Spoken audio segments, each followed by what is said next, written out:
You're listening to Rabbi Aryeh Wolbe of Torch in Houston, Texas. This is the Jewish Inspiration Podcast. Welcome back, everybody. Welcome back to the first chapter of the last chapter in the Orchot Tzaddikim.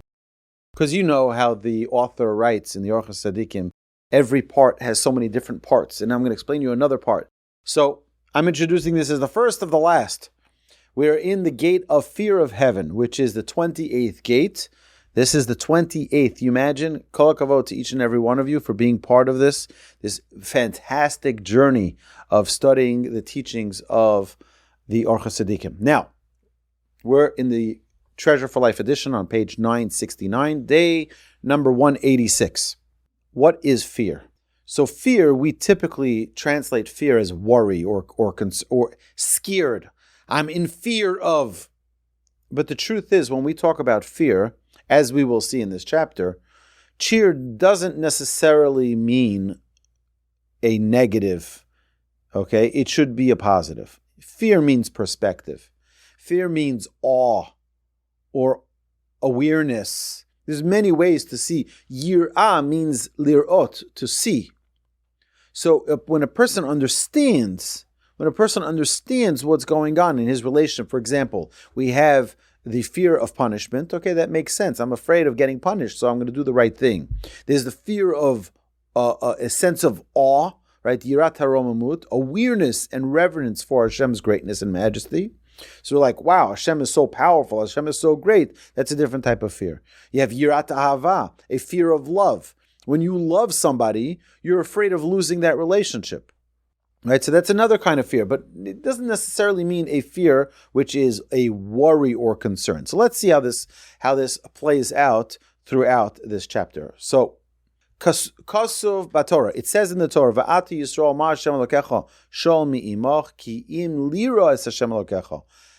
In Deuteronomy, the verse states, and now, O Israel, what does Hashem your God ask of you, but to fear Hashem your God? Viksiv, and it says a little bit further, Es Hashem Elokecha tira, fear Hashem your God. Viksiv yiras Hashem hiotzaro. It says that the fear of Hashem is His treasure. Va'amru ein lo la'kadosh baruch hu ba'olamo. We know the verse, the sages teach us that God doesn't have in His world but fear of heaven alone. El yirat Shamayim bilvad. Yichsiv, as the verse states in Job, Vayomer la'adam hein yiras Hashem hi chachma. And he said to man, hein, indeed, the fear of heaven, that is wisdom. Fear is unique in the world. Yichida hi hayirah ba'olam. Fear is unique in the world. Hein, mashma achas. Hein, when it says hein, it's referring to as one. Shekain b'loshen yivani koren la'achas hein. Just like in Latin, they say hein is the number one.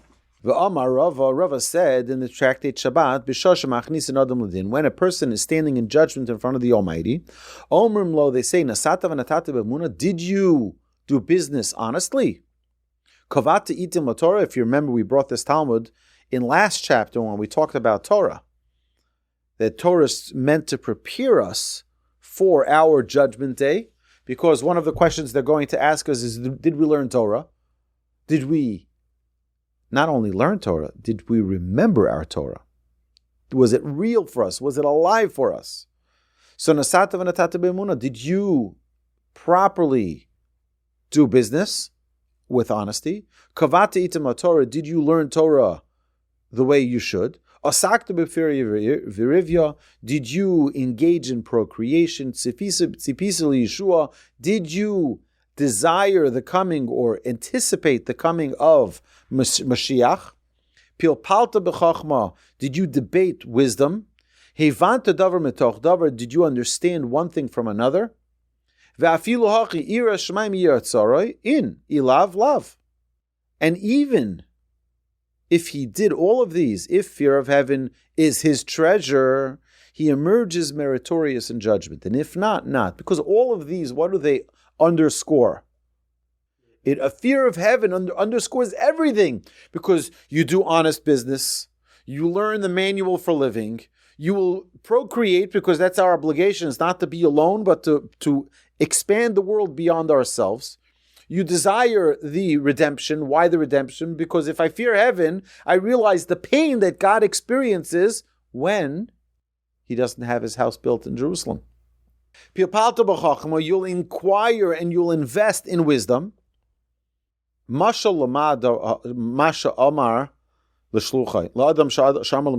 like a man who tells his messenger,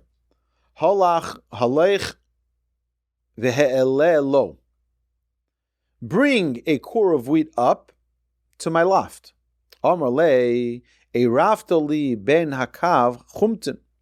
When he's done and he brings it up to his loft, he says to him, did you mix with it a kav of chumtin, of preservative?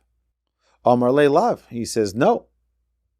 Amar le mutav im lo elesa. Why would you bring it up to my loft, to my storage unit, if you didn't put in preservative? What's the point of bringing it up there? Meaning, you have to figure it out on your own. It's a basic, though. The Amar Rava, what does Rava say? Rava bar Rav Huna, Kol Adam sheyesh bo tov ve'ein bo yirah shamayim dor legizbar shemasru lo maftechos apnimius maftechos achitzonius lo masru lo. Someone who has Torah but does not have fear of heaven, it's as if you give the watchman the inner keys but not the outer keys. What's that going to help? You have the keys for the inside doors but not the outside doors. You can't even get in there. That's like someone who's studying Torah and does not have fear of heaven. Behai oil. Markez Rabbi Yanai called out and he said, Chaval al delesle darto, vitaro ledarta oved. Woe to him who has no courtyard, but has made a gate to it.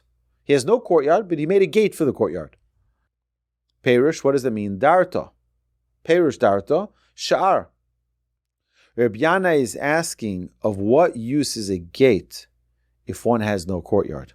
Who needs the gate? There's no courtyard.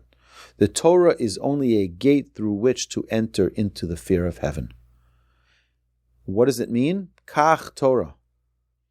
Eina elo shar likones bal yirat shamayim. Torah there's a purpose in Torah. We talk about Torah a lot, which is why the chapter of Torah was placed before the chapter of heaven. Torah is very interesting. Torah is delightful. Torah is engaging. Torah is a masterpiece. It's like you learn Torah, you're like, wow, it's brilliant. It's amazing. But what's the purpose of all Torah? What is the purpose? Who needs Torah? For what purpose do we have Torah? The answer, Torah is meant to give us clarity of Hashem. What does that mean? Hashem communicates to us through his Torah. Hashem wrote the Torah for us, gave us a Torah through the hand of Moshe, obviously.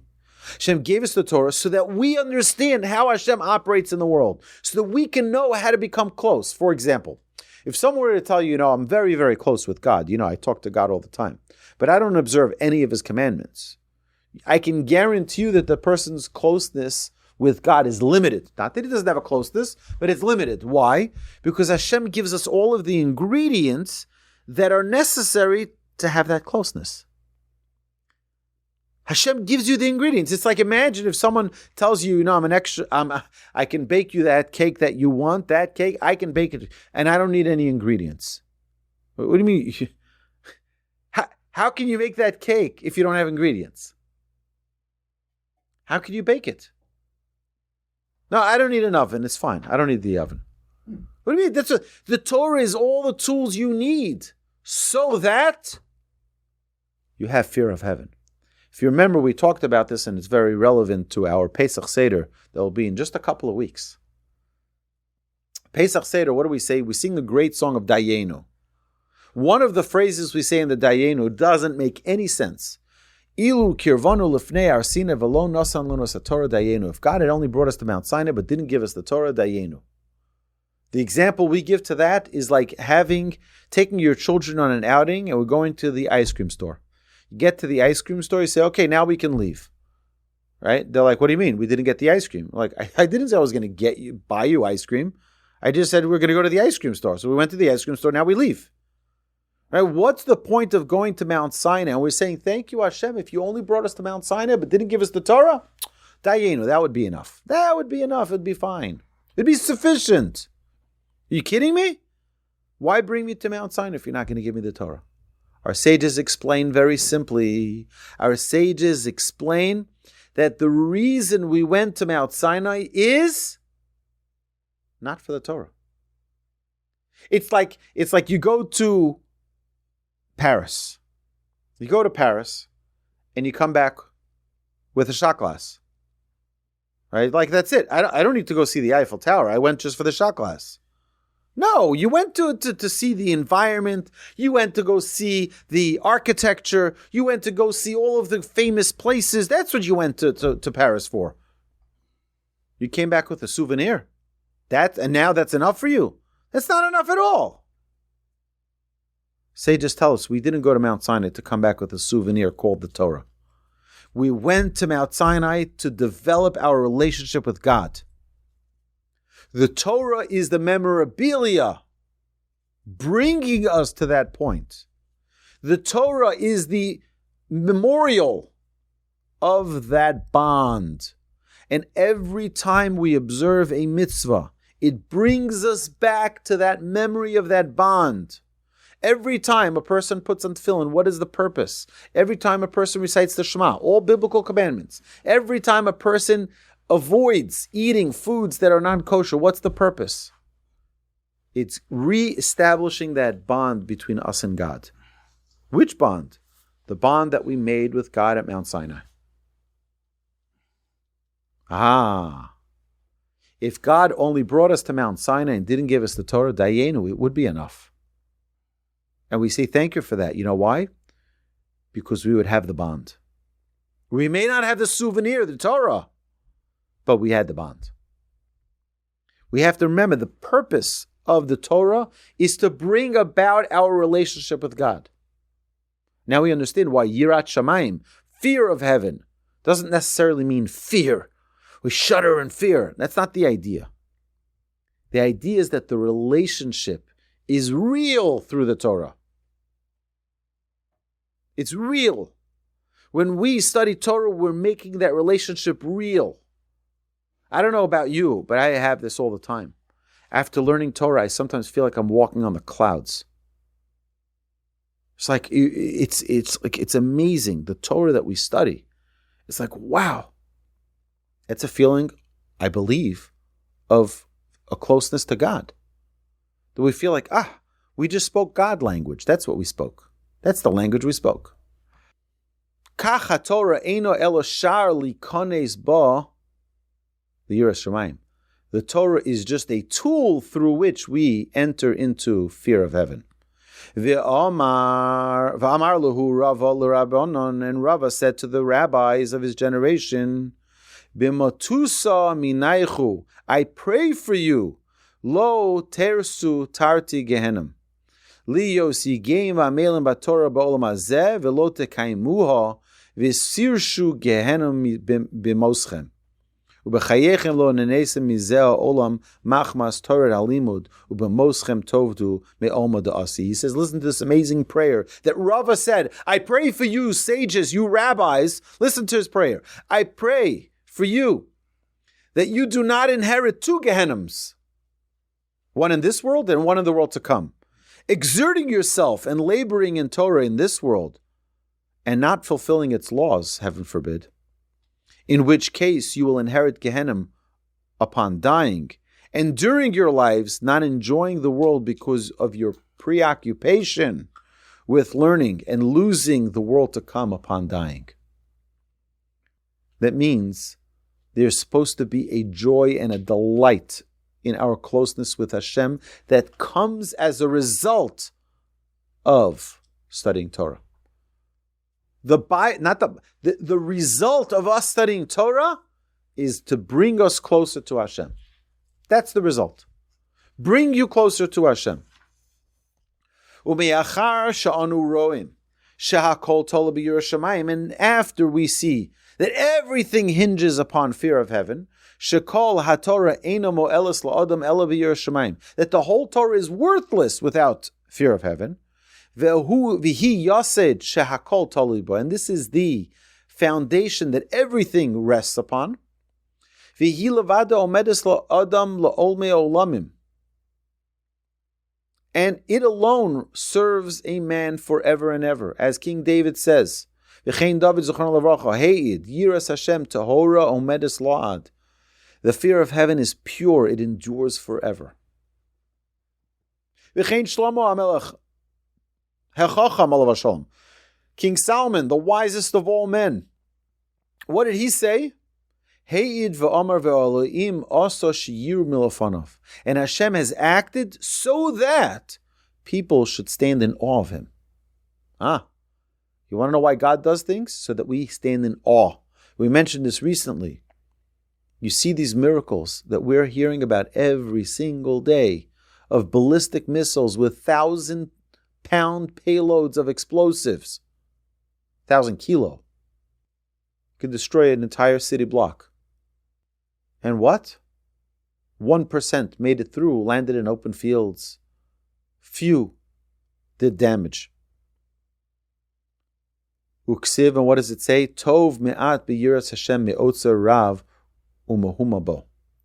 It's better, our sages say, a little of awe, a little with awe of Hashem, than a great treasure with much turmoil. A little bit with fear of Hashem is worth more than unbelievable success, financial success, worldly success, but there's a lot of turmoil. Seeing all of this, we must inform you that there are three types of fear. You see